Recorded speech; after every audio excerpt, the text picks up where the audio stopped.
Hi everybody and welcome back to This Week in Magic Online Finance. I'm your host, Chaz Andres, and as always, let's get started with the biggest story of the week.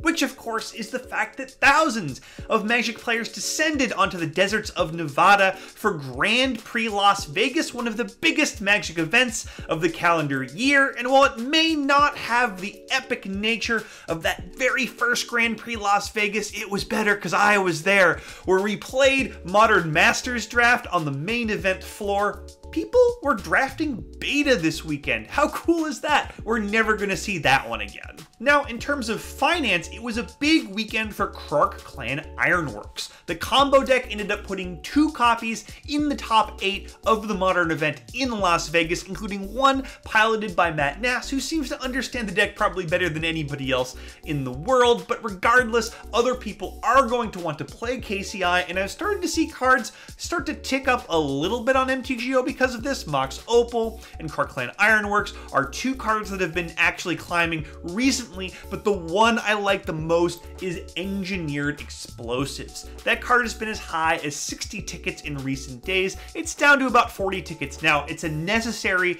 and expensive component of the KCI deck. So if you believe that more people are going to be building this and playing it, you're going to want to pick up your explosives now. I'd also like to point out that there was a copy of Grixis Death's Shadow in the top 8. And this is a deck that's been getting a little bit frisky again lately after being kind of bad for kind of a while, but it has a pedigree, and some of these cards were kind of expensive. For example, Death's Shadow, 10 tickets back in January. It's under 3 tickets now, and if Death's Shadow does have a resurgence at any point, this card is going back up and it's basically free money. The other thing I really like about Death's Shadow itself is that it was just reprinted in Modern Masters 2017, so I don't think it's coming back for at least a couple of years. And that means maybe the Death's Shadow resurgence doesn't happen tomorrow or even next week or next month, but as long as it happens at some point before that card is reprinted, you're going to do well buying in at today's price. Another deck that looked really good over the weekend, to the surprise of probably nobody,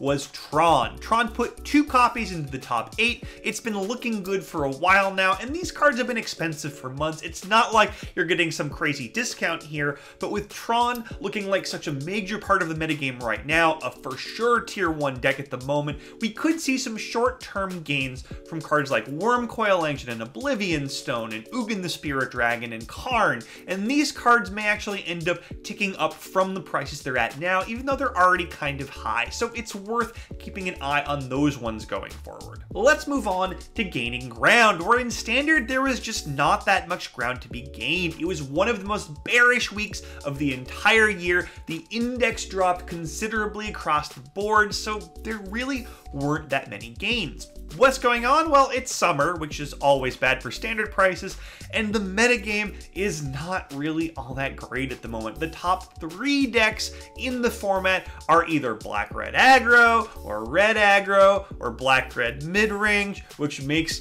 for just a really snoozy format. So what was the biggest gainer of the week? It was Earthshaker Kenra, a card that was about 0.7 tickets last week. It's back up to about 1.5 tickets, so that's a gain of a little under a ticket, and you probably don't care unless you have a ton of copies of this penny stock. And really, this is not a major gain thing, this is just a little bit of a market correction. The card was about 1.5 tickets a couple of weeks ago, it dropped down, now it's back up, and really that's about it for Standard gains at the moment. Let's move on to Modern, where there are roughly equal amount of gains and losses this week. So you go Modern, bucking that seasonal trend. Modern still doing great, and the biggest gainer of the week was Blackcleave Cliffs, gaining about 3 tickets from 11 up to about 14, and this is just correction from the drop it took earlier in the month. It was about an 18 ticket card before Dominaria came out. People sold their copies, bought into Dominaria, went down to about 10 tickets, creeping back up now. It's probably going to hit that 16, 18, 20 ticket mark and stabilize there. So if you've been meaning to pick these up,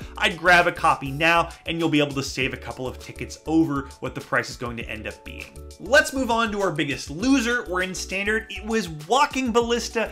Yet again, it dropped another 6 tickets from 21 all the way down to 15, and this card was 35 tickets back in mid-May. It's great in formats as far back as Vintage, so what's going on here? Well, the problem is it is just not seeing all that much play in Standard right now, so demand is collapsing, and honestly, I think this one can drop even further. It was a 10-ticket card back in January, even though it saw a little more play in Standard back then than it does now, so it still has room to drop. I think it'll get at least back to that 10-ticket floor again at some point, if not before rotation, then at rotation. So I'm actually selling these right now. I think you'll have a chance to buy them later at a lower value. Let's move on to Modern, where the biggest loser this week was Griselbrand. Alright, it's Griselbrand. Griselbrand dropped about 2 tickets from 9 down to 7, and folks, I can't come up with any rhyme or reason for why this happened. I checked the M19 reprint rumors and there was nothing to that, and I looked at the shifts in the Legacy metagame and I couldn't find anything there. So please tell me in the comments if you know why Griselbrand has been tanking on MTGO. The price is actually still going up in paper Magic, so I don't think it's anything too serious.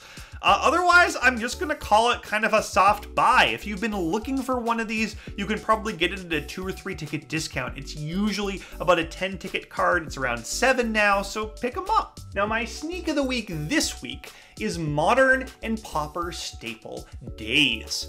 Days was really stable in the 20 ticket range for most of January and February and March, before dropping down to about 10 tickets once Dominaria came out and people sold their copies to buy into Standard. Well, it's back up to 14 tickets now and continuing to rise. I see no reason why it won't end up back around the 20 ticket mark.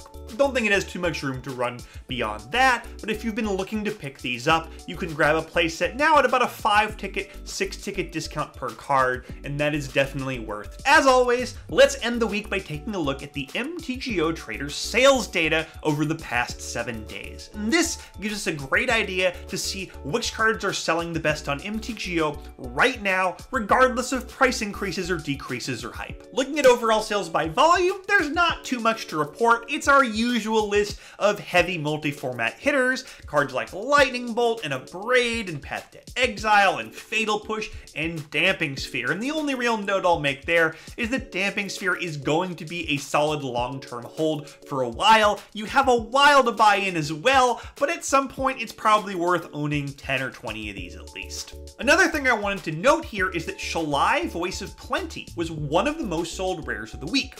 And remember, this is a card that had a lot of hype around it when it first came out. It debuted around the 6 ticket mark. It's now available for a fraction of a ticket, less than half a ticket. So this is one of those low stakes gambles that might pay off somewhere down the line. People are definitely playing around with this one, and if they hit, maybe after M19 or the fall set comes out, you can maybe make some real money on Shalai. Now, in terms of overall value sold, it's our normal combination of favored heavy hitters. Cards like Mox Opal and Scalding Tarn in Modern, cards like Karn Liberated and Teferi in Standard. You know all of these. The one I really want to talk about is Walking Ballista, which is usually fairly high on this list even after it takes a major tumble, because the overall amount of cards sold is increased in order to make up the difference in the lost price. But that didn't happen this time. It's much further down the list than it usually is, and that tells me that its recovery may not be imminent. So I'm still selling Walking Ballistas even at a loss right now, because it could drop even more. I expect it to before it begins to rebound. That's all I got for you this week.